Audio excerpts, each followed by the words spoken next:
Labadiena. Tai ačiū už tokią gražią įžangą. Matyt, nebuvo ištransliuota ta žinutė, matyt, taip gerai, kad tai yra originali knyga. Vieni žmonės galvoja, kad čia yra perleista Juozapo Straševičiaus knyga tiesiog kaip originalas. Kiti galvoja, kad aš išleidau knygą. Tai ne vienas iš tų variantų. Tiesiog pavyko Vokietijai antikvariate rasti šitą knygą ir ją nupirkti ir tiesiog nusprendžiau, kad geriausias sprendimas yra ją palikti eksponavimui Antazavės dvare, kad visi galėtų pamatyti. Šitą knygą yra, matyt, kad vienintelė Emilijos Pliaterytės biografija apskritai.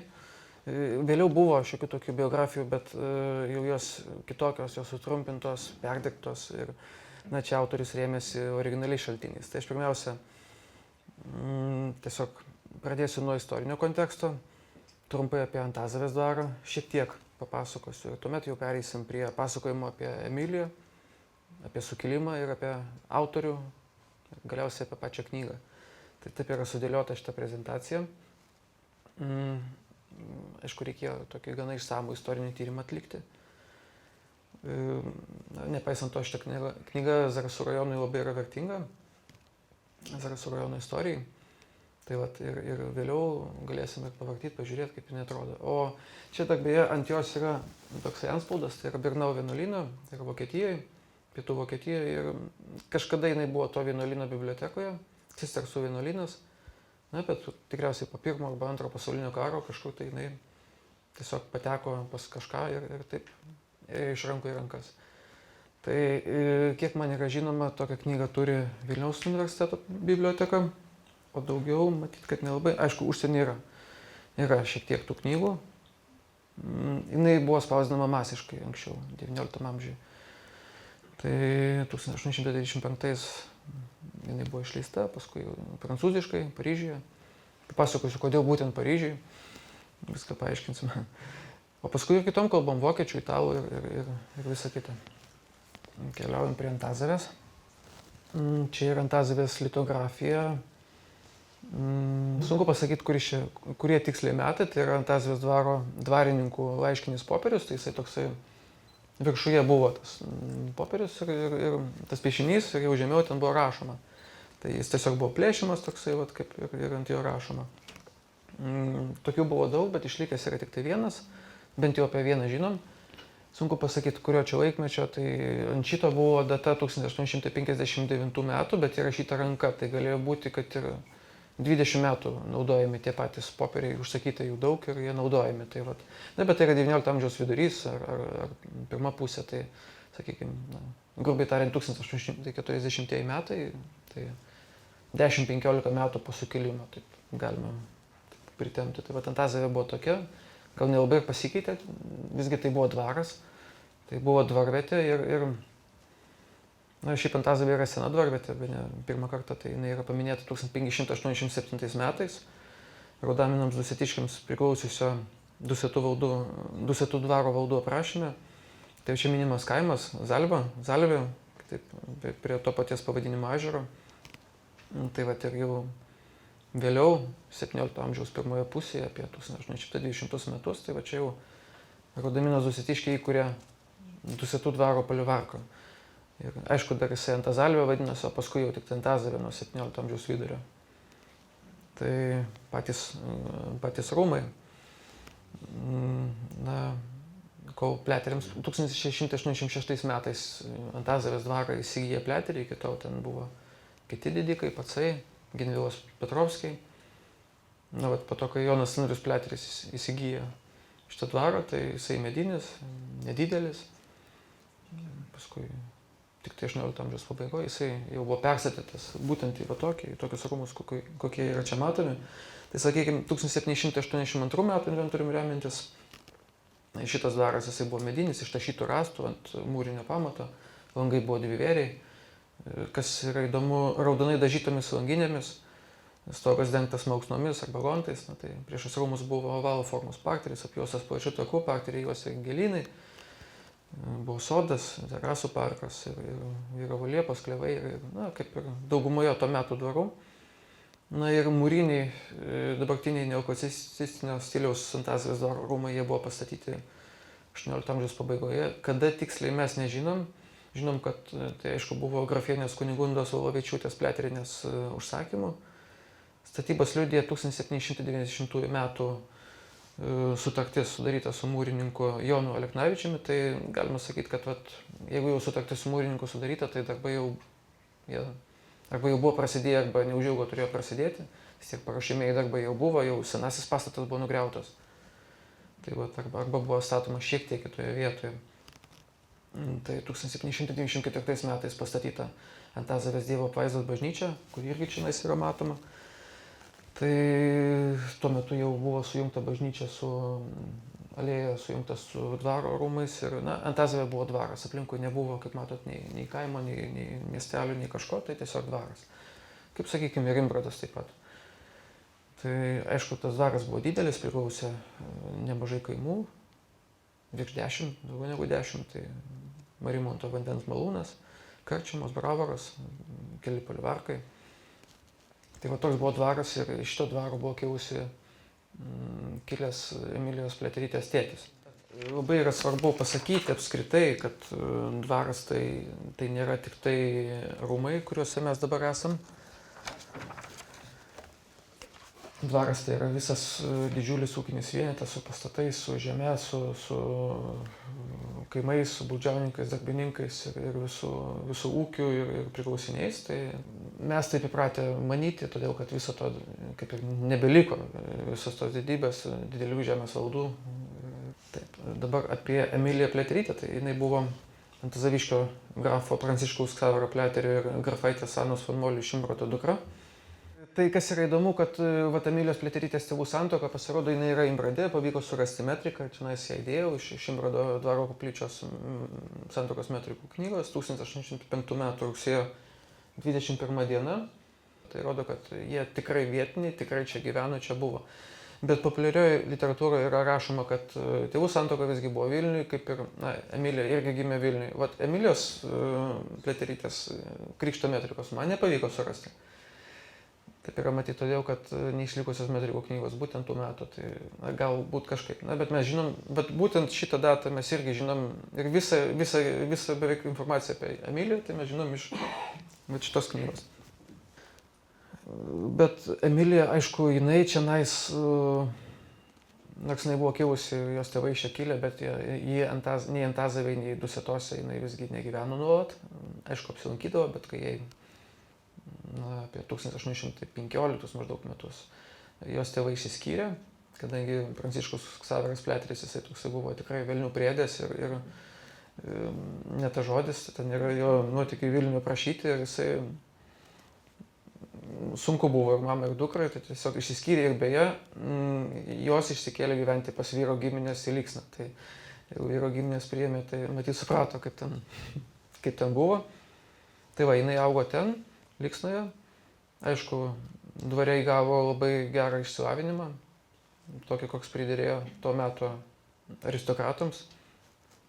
Jinai buvo auklėta prancūziška dvasia, paskui parodysiu irgi laiškus mamai rašė prancūziškai, visgi dvare tuo metu aristokratai jie kalbėjosi prancūzų kalbą, net ne lenkų, kaip mums įprasta, aišku, lenkiškai galėjo kalbėtis, bet viešajam gyvenime dažniau, o prancūziškai namuose. Tai ir nustemba žmonės, kodėl suranda, tarkim, dvaro biblioteka, knygų aprašymas ir visas ten vokiškai arba prancūziškai. Todėl, kad tai buvo pagrindinė ta lingva franka tuo metu.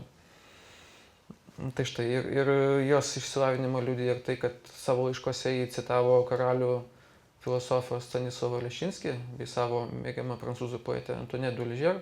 Paskui parodysiu laiško fragmentą. Turėjo savo mėgiamas prancūzų poetę ir tai, ką jinai skaitė.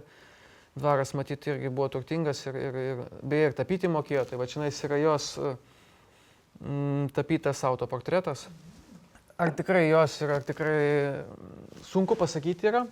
Tačiau jisai buvo publikuotas viename leidinyje, tai yra Tyrodininkai iliustrovanai ir ten tiesiog yra padaryta paveikslo fotokopija ir tas kolekcininkas, jisai berods iš Varšuvos keliavo ir jisai atvyko į Antazavę, tai jisai lankėsi dvare pas grafienę Bogumilą von Rop ir jau Pliaterių palikuonę Ir tiesiog jisai matė šitą paveikslą, tai jam tiesiog buvo pasakyta, kad čia yra Emilijos Pliaterytės autoportretas. Tai jisai 20 amžiaus pačioje pradžioje, 1806-1807 metais, va, jisai dar čia buvo. Aišku, jisai buvo spalvotas, čia tiesiog yra tokia fotokopija, aš galvoju, gal netgi būtų gražu padaryti, nutapyti, kad jeigu kažkas nutapytų. Tai gal nėra labai, sakykime, profesionaliai, bet labiau realistiškai, nes visi kiti, va, pavyzdžiui, va čia portretas yra archyvo dėveryje darytas, tai jisai labai herojiškas. Tai ne vienas, jisai kelis yra tokius padaręs. Apie istorinį sukilimo kontekstą dar reikėtų paminėti. Tai taip pat sukilimas jisai prasidėjo Lenkijoje lapkričio 29 dieną, kaip ir minėjau, todėl jis yra vadinamas lapkričio sukilimu Lenkijoje, pas mus kažkaip neįprasta taip vadinti, ir nieks taip ir nevadina. Ir po 4 mėnesių prasidėjo Lietuvoje, kai 1831 m. kovo 13 dieną, jeigu pagal Grigaliaus kalendorių tai kovo 25, bet visgi kovas, tai Kelmės dvaro savininkas Julius Gruževskis, jisai paskelbė sukilimą tiesiog ir savo daliniams įsakė užimti Kelmę. Tai va, tas dokumentas, jo atsišaukimas, vadinasi Uchvalo paveto Rosenskiego, sunku išversti yra. Tai tiesiog kreipimasis ir punktai yra išdėstyti. Tai va, šitas dokumentas yra čia, iš Lietuvos istorijos archyvo. Na ir žinia apie prasidėjusią sukilimą Emilija pasiekė, sunku pasakyti, kur jinai tuo metu buvo, tačiau jos antros eilės pusbroliai iš Dusetų, tai dusetiškiai Cezaris ir Vladislavas Pliateriai, jie buvo užsienyje, tiesiog mokėsi, dar buvo studentai ir Vladislavą Pliaterį pasiekė būnant Londone ta žinia, o Cezarį Berlyne. Tai jie tiesiog nieko nedelsdami, nelaukdami ir išvyko į Lietuvą. Ir čia dar yra keli tokie svarbus momentai, aš paskui jau datomis visą sudėliojau kaip chronologinė tvarka. Tai kovo 24 dieną, tai vat jau sekančią dieną prieš tai jau Daugpilio tvirtovėje dislokuotam generolo majoro Fiodoro Širmano daliniui buvo duotas įsakymas žygiuoti į Raseinių apskritį ir numalšinti ten tą įsilieskusį sukilimą. Tačiau dar nespėjus išvykti, jau buvo gautas pranešimas, kad tas sukilimas prasidėjo jau ir Zarasų apylinkėse ir jie vis tiek būtų žygiavę pro Zarasus. Tačiau jau po generolų pasitarimo buvo nuspręsta žygiuoti į Zarasus ir tiesiog ten įsitvirtinti ir jie jau pradėjo žygiavę ieškoti sukilėlių, tiesiog, kad, kaip sakant, tą sukilimą neleisti jam išplisti. Na ir kovo 25 dieną Emilija Pliaterytė jau Antazavėje pasirašė pareiškimą, kuriuo jį pranešė prisijungianti prie sukilėlių ir, na, matyt, ją tą sprendimą priimti, jinai jau gam ruošėsi, bet paskatino tą žinią jau apie artėjantį rusų dalinį. Tas pareiškimas, tai jisai yra čia, Antazavės dvaras turi jo kopiją.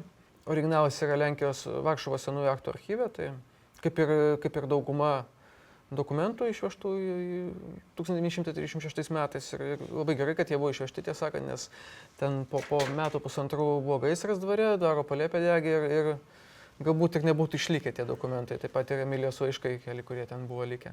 Tai va, tai čionais yra lietuviškas vertimas, kaip jinai, aš jo neskaitysiu, jūs galite persiskaityti, nusifotografuotis, yra ir viešai, ir Antazavės dvare vertimas yra jo.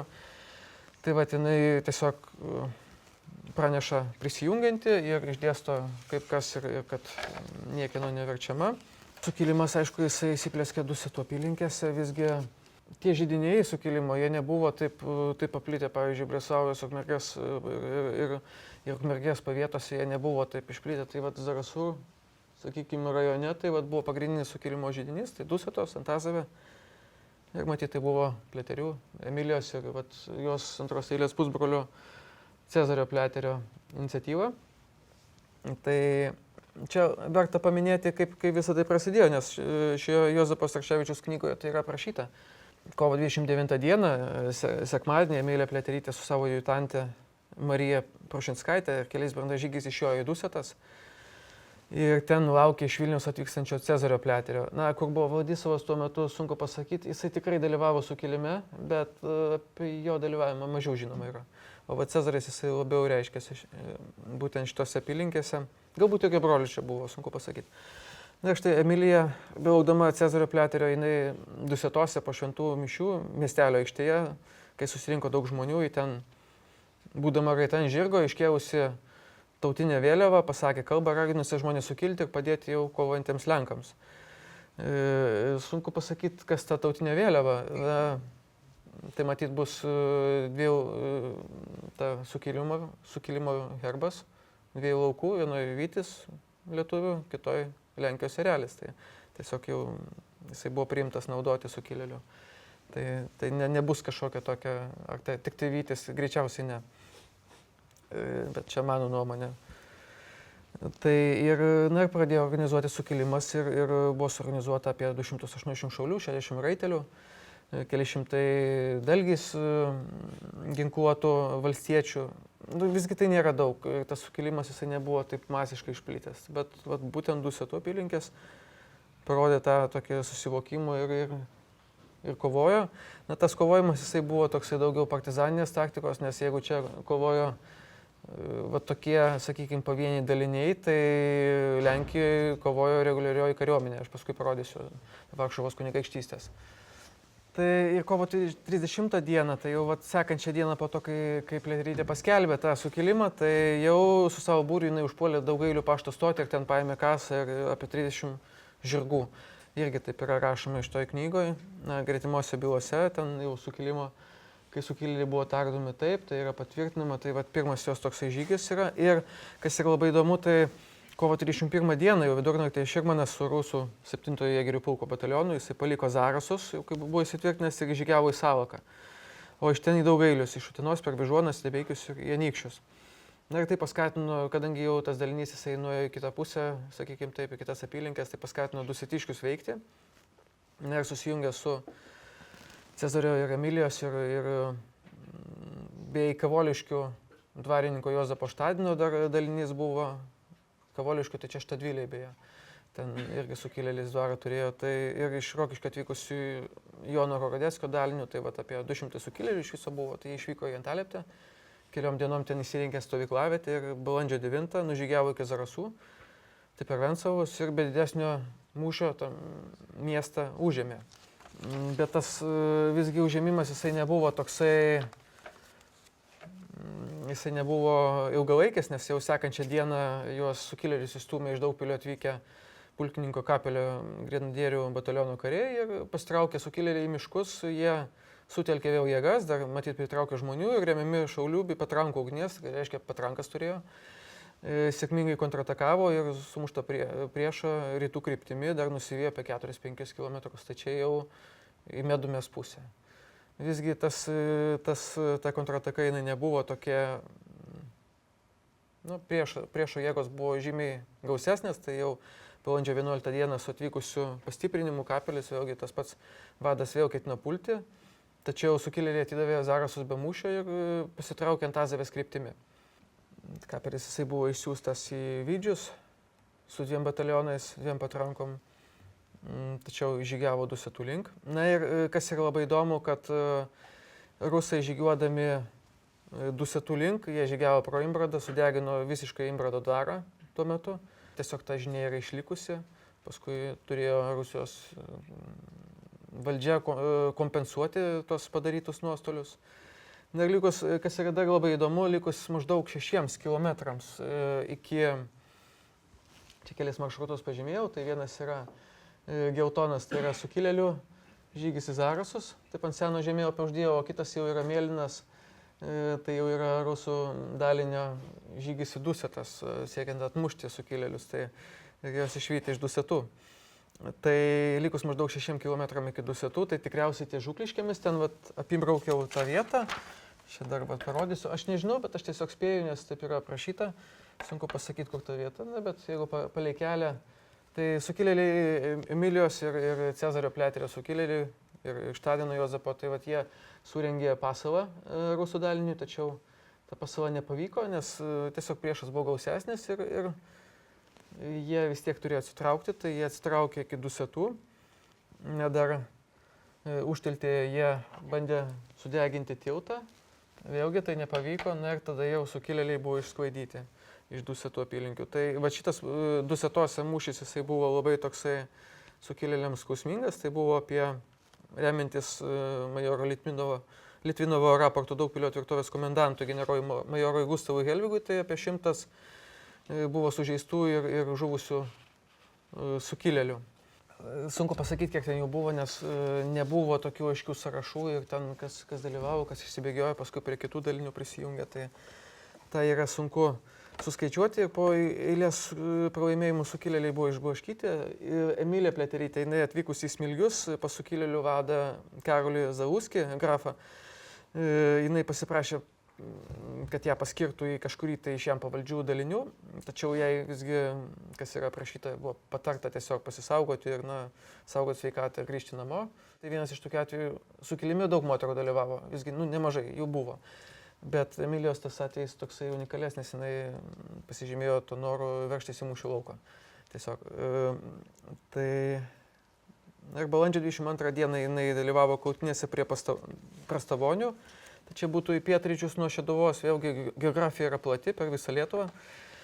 Sukilėliams traukiantis jau jinai krito nuo žirgo, tai būtų patekusi nelaisvę, bet ją išgelbėjo, šaulių būrio vadas Petkevičius išgelbėjo ir ją tiesiog išnešė iš kautynių lauko.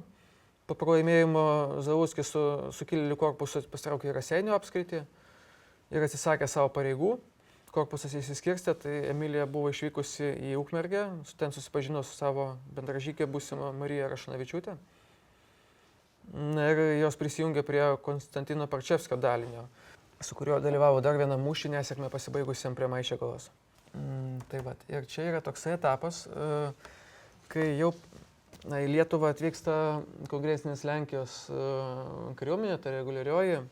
Dezidero Chlapovskio vadovaujama, tai va taip jau atrodė, jie tiesiog organizuoti, treniruoti ir, šį bei tą galėjo padaryti, o iki tol, kaip minėjau, tai buvo pavieniai būriai.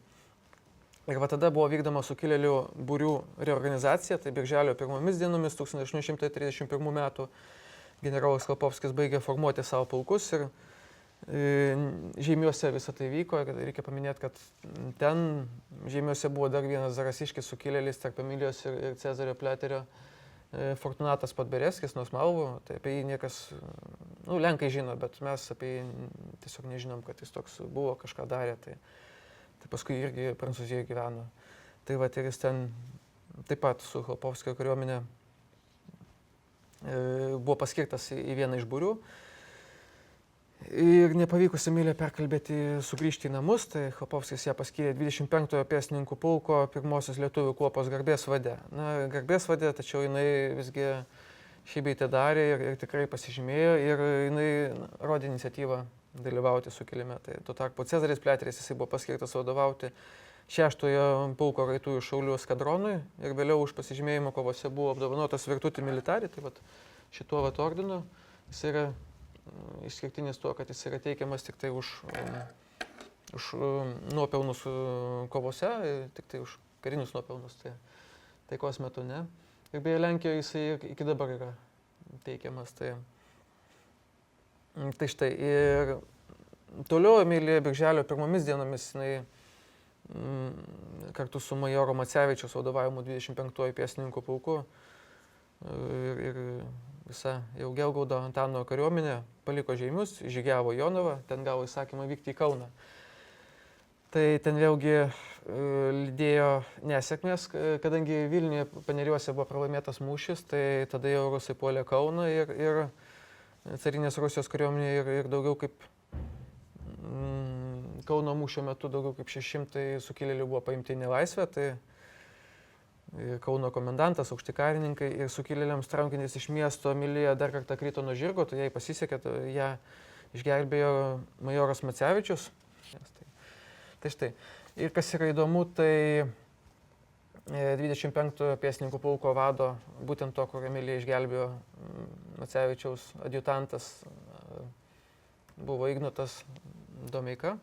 Tai jisai šiek tiek apie Emiliją aprašė savo prisiminimuose, kaip jinai atrodė, tiesiog kaip ta šiek tiek žmogiškiau. Sukilėlių daliniai jie sumušti Kaune ėmė trauktis Žemaitijos link, birželio 26 dar vieną mūšį turėjo, stojo į mūšį, kuris truko apie 10 valandų. Tai buvo mūšis dėl Šiaulių ir ten vėlgi Emilija Pliaterytė pasižymėjo, tai sukilėlių Gurguolė, kuris saugojo 25-asis pėstininkų korpusas prie Rėkyvos ežero buvusio Kardžiūnų palivarko, prisivijo rusų pulkininko Lachmano daliniai. Na ir ten žuvo apie 300 sukilėlių, dar 250 maždaug paimta į nelaisvę. Ir majoras Macevičius kartu su kitais įsitvirtino netoliese buvusiame miške, o Emilija sugebėjo dalį Gurguolės išgelbėti ir išvesti tuos apsuptus karius iš apsupties. Tai tas yra įdomu, aišku, gana mažai tas yra aprašyta, nagrinėta, kaip tas vyko, bet tai rodo jos kaip ir ne tik tai užsidegimą, bet ir gebėjimus ir visgi, kad kažkokius pagrindus, kaip elgtis su ginklais, jinai jau buvo įgyjusi. Sakoma, kad visgi treniravosi su savo antros eilės pusbroliais dusetiškiais Cezariu ir Vladisovu. Tai šaudyti, fechtuotis jinai mokėjo. Tai o po Šiaulių mūšio tai tiesiog dalį Gurguolės pavyko išgelbėti, tačiau sekančią dieną, tai jau nieko nebereiškia, priešas jau skverbėsi ir į Žemaitiją ir sekančią dieną jau buvo pripažintas pralaimėjimas, tiesiog buvo pasitarimas ir pripažinus pralaimėjimą buvo nuspręsta trauktis Prūsijos link, o jau Antanui Gelgaudui vadui tai tiesiog baigėsi blogiau, jį nušovė vienas iš karininkų. Visgi Emilija kartu su savo adjutantė Marija Rašnavičiūtė ir Cezariu Pliateriu jie traukėsi Varšuvos link, tai per Prūsiją norėjo pasiekti Lenkiją ir ėjo miškais, slapstydamėsi. Ir kas yra įdomu, tai iš to bent jau knygoje rašoma, kad jų vedlys buvo Žemaitis, Žemaičio Klistietis. Tai labai sunku pasakyti, kaip čia tas Žemaitis, jisai pažinojo visas tas apylinkės. Jeigu taip rašo, galbūt taip ir buvo. Mes tokio kaip ir alternatyvaus šaltinio neturim. Jie pasiekė tuometinę Seinų apskritį, toliau eiti nebegalėjo, tiesiog Emilija jau buvo pavargusi ir jie užėjo į Eigulio trobelę, paskui pakvietė pagalbą ir čia ta istorija jau yra žinoma. Kreipėsi pas artimiausią apylinkių dvarininką Ignotą Ablamavičių, jisai buvo iš Vainežerio, iš Justinavo dvaro, tai dabar Vainežerio kaimas. Ir tiesiog jisai ją priėmė, priglaudė, kaip sako, jinai gyveno pas Ablamavičių dvare, kad sustiprėtų ir po priedanga jinai Korovinskos pavardę ten turėjo ir tiesiog buvo jo vaikų guvernantė, mokytoja. Cezaris Pliateris su Marija Rašnavičiūtė pasiekė Varšuvą, ir sugebėjo pasitraukti į Prancūziją, o Emilija Pliaterytė, jie rūpinosi Ana Hoffman, tai Ignoto Ablamavičiaus žmona. Tai grafaitė sugebėjo pasveikti, bet kaip rašo šitoje knygoje, sužinojus apie sukilimo pralaimėjimą, Varšuvos kritimą, tai tiesiog jinai ir numirė. Tai sunku pasakyti vėlgi, kuo jinai sirgo, kokia jos būklė buvo ir kokia ta jos mirtis buvo. Bet mirė gruodžio 23 dieną, tai ir sako, kad paskui jau slaptai jinai buvo palaidota Kapčiamiestyje, Kapčiamiesčio kapinėse, tai vėliau ten paminklas buvo pakeistas, pastatytas naujas jau 1912 metais beros, o prieš tai buvo tiesiog akmuo toj vietoj. Tai ir dabar, kas vyko Prancūzijoje, dauguma pasitraukė sukilėlių, čia yra toks žemėlapis, kaip traukėsi sukilėliai. Tos pagrindinės kryptis, tai Prancūzija ir Anglija, dar šiek tiek ten ir Italija pasiekė, bet pagrindas visgi buvo Prancūzija, kaip ir minėjau, iš Zarasų Smalvų Fortunatas Podberėskis ten, abu Cezaris ir Vladislavas Pliateriai tenais. Ir begalė kitų, tai buvo didžiulė koncentracija sukilėlių būtent Paryžiuje ir kituose miestuose. Ir ten buvo ištisos bendruomenės jų. Ir va čia yra Cezaris ir Vladislavas. Unikalu, kad šitas nuotraukos dabar va čia rodo pirmą kartą, ypač Cezario tai niekas nėra matę. Tos nuotraukos, tai prieš tai matėt jo graviūrą, kaip atrodo litografija, o dabar jau nuotrauka tai čia jau panašus, bet jau garbus amžiaus. Tai kurį laiką jie gyveno abu Prancūzijoje, paskui jau išsiskyrė jų keliai. Cezaris į Prūsijoje, apsigyveno, įsigijo dvarą, o Vladislovas jisai Šveicarijoje įsigijo Brolbergo dvaro. Ir beje, kas yra įdomu, tai Vladislovas jisai įsigijo Rapersvilio pilį ir ten 99 metam berods išsinuomavo ir ten įkūrė Abiejų Tautų Respublikos valstybingumo muziejų. Tai ir ten rinko visus eksponatus iš buvusios valstybės, tai būrė bendruomenė. Tai va būtent šių brolių Dusetiškių beje iniciatyva ir buvo išspausdinta šita knyga, neabejotinai. Nes nors, kaip rašo Juozapas Straševičius, jisai pažinojo Emiliją Pliaterytę, bet visą informaciją matyt gavo iš jos artimiausių giminaičių ir laiškus ir visą, kaip vėliau pamatysim. Tai dabar trumpai apie patį autorių. Beveik 1800 metų gimimo. Juozapas Straševičius tai gal tokia, sakykime, kiti sakys Lenkas, ne, jisai tikras lietuvis, jisai nuo Ukmergės apskrities buvo kilęs, tai kilęs iš Rakuvos, ten jų ir paminklų yra, ir bažnyčia, berods, kad Straševičių funduota.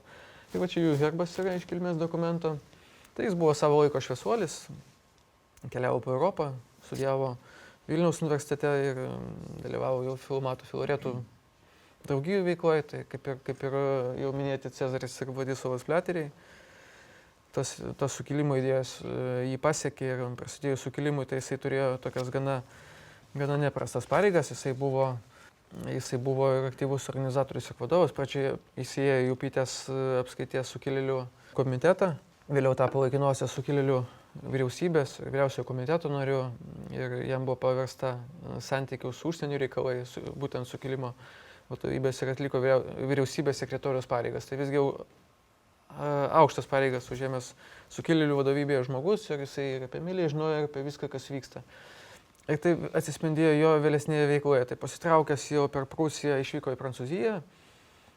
Jam priklausė Raguvos ir Pamuščio ir Puknėnų dvarai buvo konfiskuoti. Ten Prancūzijoje gyvendamas jisai aktyviai rėmė ir dalyvavo Lenkų emigrantų kultūriniam gyvenime, priklausė Lietuvos ir Rusų žemių draugijai ir užsiėmė leidybą. Tai štai, ir kaip tas visas atsispindėjo jo veikla, tai 1832 metais jis išleido tokią knygą Lenkai ir Lenkės, 1830 metų lapkričio 29 dienos revoliucijoje, kaip čia rašo, sukilime. Tai buvo 96 sukilimo herojų trumpas biografijos, tai jis tiesiog darė tokias rinko biografijas ir su portretais. Portretai tai buvo litografijos ir visus juos sukūrė Achilas Deveryje, tai nežinau kaip jis surado, jisai beje buvo tokių erotinių siužetų Prancūzijoje tiesiog kūrėjas, dailininkas, bet vėliau išgarsėjo kaip visų Lietuvos ir Lenkijos sukilėlių tiesiog portretų dailininkas. Tai va, tai šitas leidinys, bet čia Emilijos Pliaterytės biografija yra labai trumpa. Tai va, yra berods 3 puslapiai, kaip Juozapas Straševičius sakė, jau anonse, brošiūroje šitos knygos, visgi iš pat pradžių ketina apsiriboti tik tai vat, toje knygoje esančią informaciją, bet pamatęs ir užgrūvus gausiai medžiagai iš kitų sukilėlių apie Emiliją Pliaterytę, jisai buvo įtrauktas tos temos ir jisai buvo įpareigotas aplinkybių išleisti būtent šią knygą. Tai va, yra tokia brošiūra.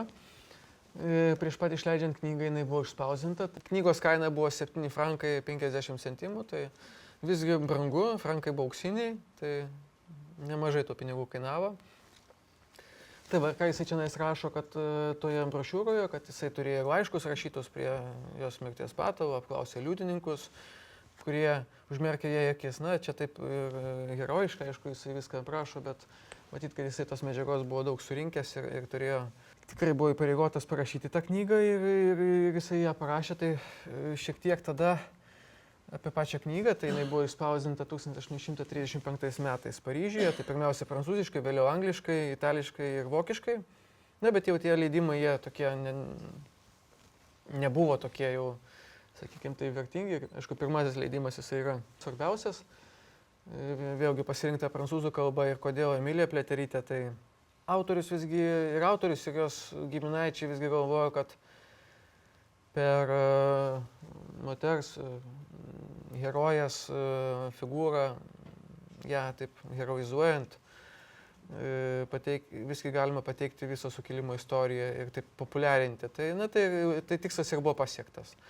Tai knyga buvo be galo populiari ir netgi Adomas Mickevičius paskui sukūrė kūrinį, čia dar prieš išleidžiant knygą Pulkininko mirtis ir kas labai svarbu yra, tai tas būtent kūrinys, jisai yra įdėtas į šitą knygą, jos gale tiesiog, ten yra ir kitų eilėraščių ištraukos įdėtos, tai va tuo šitą knygą yra vertinga, nes ten Pulkininko mirtis tai tikrai yra apie Emiliją Pliaterytę, nes specialiai jai ir dedikuota. Tai va, taip atrodo knygos turinys. Labai gaila, kad čia nesimato visko čia nais. Aš paskui galėsiu viską parodyti. Turinys tai labai gražiai, viskas yra prieš istoriją nuo Pliaterių giminės apskritai iki Emilijos Pliaterytės, kaip ji augo, nuo jos tėvų istorijos iki jo žygių ir viso sukilimo pradžios Dusetose ir iki pasitraukimo ir mirties ir palaidojimo Kapčiamiestyje. Tai va, tai knyga, aišku, jinai nėra nedidelio formato, bet aprašo visą istoriją ir čia yra Adomo Mickevičiaus, aš irgi padariau tokią ištrauką. Tai tiesiog visa tas eilėraštis. Ir kadangi Emilijai Pliaterytei dedikuotas, tai tiesiog paskutiniai žodžiai ir yra jos. Taip, kas toliau yra labai įdomu, tai vėlgi liečia ir Antazavę. Tai Emilijos Pliaterytės turto paieškos. Vis tiek ieškant archyvose šiek tiek bandžiau pasidomėti, kaip čia. Nes apie ją medžiagos yra labai mažai, bet kažkur tai vis tiek turi atsispindėti. Bet net ir Rusijos imperijos tose saugumo tarnybų bylose atsispindi labai mažai, bet jie ieškojo. Pasirodo, jie ieškojo bent 10-metį Emilijai Pliaterytei priklausiusio turto, nors jį, pavyzdžiui, Antazavėje ir Dusetose, nors jį čia net negyveno.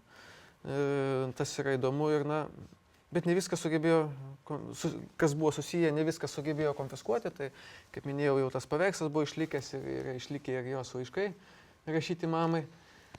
Tai galbūt buvo kažkas ir daugiau, gal kažkas buvo paslėpta, aš manau, kad turėjo tokių relikvijų, kaip ten kažkas, tai pavyzdžiui, Kostiuškos plaukus, ten sorgelė saugojo, ten įrėminta. Tai tikrai tokių, tai galbūt kažkas saugojo ir Emilijos ten. Taip galėjo būti, nes tai buvo kaip ir sukilimo relikvijos tokios. Antazavės dvarui tokių žiaurių represijų po sukilimo nebuvo, o Dusetų dvarui tai taip. Cezario ir Vladislovo Pliaterių mama Apolinara Pliaterinė, tai iš Cezario ir Vladislovo dvaras buvo konfiskuotas, bet jų mama Apolinara sugebėjo susigrąžinti dvarą ir tiesiog jį išsiderėjo, kad dvaras priklausys iki jos mirties. Aš bijau suklysti, tai 1847 berods mirė ir palaidota Rasų kapinėse. Ir po to laiko Dusetų dvaras jisai buvo perleistas, jau perduotas tiesiog Rusijos imperijos valstybės iždarumams, tapo valstybiniu, jisai buvo nuomojamas. Nebuvo to, kaip ten sako, viską tiesiog sugriovė. Ne, jisai buvo nuomojamas, bet nuomininkai tiesiog taip nugyveno, kad jisai sugriuvo pats. Nes jie išnaudojo ūkį, visus naudmenis, o rezidencijos neprižiūrėjo. Ir galiausiai tiesiog valstiečiai Dusetų dvarą išrinko, statybinėm medžiagom panaudojo, kaip ir Vasaknas taip pat. Emilijos Pliaterytės laiškai, taip yra išlikę jų keletas, man tekia yra skaityti. Tai ir čia yra fragmentas tik tai. Čia laiškas mamai, tai bet kaip ir sakiau, yra įdomu, kad šeimoje jie kalbėjosi prancūziškai. Aišku, kodėl prancūziškai? Tai kiti sako tam, kad tarnai nesuprastų, ką kalba. Tai taip, tas buvo labai paplitę, ypač iki to Napoleono karo su Rusija, tai 1812 metų, tai mūsų elitas tame tarp ir Rusijos, jie kalbėjo prancūziškai, bet ir vėliau. Kaip sako, Rusijoje, jeigu ten kažkoks tai Peterburgė, pavyzdžiui, Maskvoje, prabangus restoranas, tai aristokratai Na, čia jau vėliau 19 amžiaus antroje pusėje. Aristokratas neįs, jeigu meniu bus rusiškai, jeigu prancūziškai, tada gerai. Vėliau tiesiog galiausiai išnyko, jau pereita pilnai prie lenkų kalbos. Taip, ir čia bus paskutinės skaidrė, tai mes visgi Emiliją kažkaip tai įsivaizduojam savo, lietuvių didvyriai, lenkai savo, baltarusiai savo. Tai man tas tiesiog įstrigo, aš kažkaip tai vis tiek medžiagos ieškoju įvairios ir na, be abejo, jinai buvo vokiečių kilmės, sakom, va dabar jos tėvai kalbėjo lenkiškai, prancūziškai, namuose prancūziškai, galbūt ir lenkiškai kažkiek taip. Ar lietuviškai mokėjo? Vargu, kažką turėjo suprasti, nes gyveno vis tiek tarp ir valstiečiai, čia buvo, kaip rašo Emilija, šiek tiek lygsnoje gyvendama jinai, nors lygsna tai Latvija, bet domėjosi šiek tiek ir apylinkių gyventojų, antropologija kultūrinė tokia, kaip žmonės gyvena ir na, man yra tekę skaityti, kad jį to domėjosi, tai suprasti turėjo, bet lietuviškai matyti, kad nekalbėjo. Tai va, bet jie jautėsi lietuviais, Pliateriai nebijotinai jautėsi lietuviais, bet tuo pačiu ir lenkais, ir Lietuvos, na kaip, sakykime, Lietuvos didžiosios kunigaikštystės piliečiais. Nes visgi ta Kostiuška juk, jis, aišku, kalbėjo lenkiškai, bet jis didžiosios kunigaikštystės pilietis. Ir tas, netgi yra ta lotiniška frazė, sentencija, Gentile Lituanus, nationė polonus, tai tokia sumišusi tokia tapatybė. Na, o XIX amžiuje, sakykime, vėlgi, kodėl Straševičius rašo apie Lenkus, netgi ir pavadinime, ne lietuvis, nors čia ir lietuviai eina į tą knygą ir labai daug tų lietuvių. Tai jisai tiesiog, na, jau XIX amžiaus antroje pusėje, ypač viduryje, tai jau Lietuvos, jos nors iki Lenkija, jinai kaip valstybė egzistavo, o Lietuvos valstybingumo tokio tęstinumo net ir nebuvo po trečiojo padalijimo. Tai vat, buvo Lenkija. Ir visa ta gyvybinė erdvė, jinai buvo suprantama kaip Lenkija. Taip ir buvo vadinama. Ir jie save identifikavo Lenkais, na, bet iš Lietuvos. Tai ta tapatybė, jinai tokia labai sumišusi ir, na, nežinau, pavyzdžiui, Cezaris ir Vladislovas, kaip jie save matyt, kad greičiausiai, kad jie save, sakykime, greičiausiai, kad save Lenkais identifikavo, bet, nu, tai jie ir tapatino su ta valstybė, kuri kažkaip egzistavo, nes vienokia ar kitokia forma jinai egzistavo, nors jinai ir buvo inkorporuota į Rusijos imperijos sudėtį.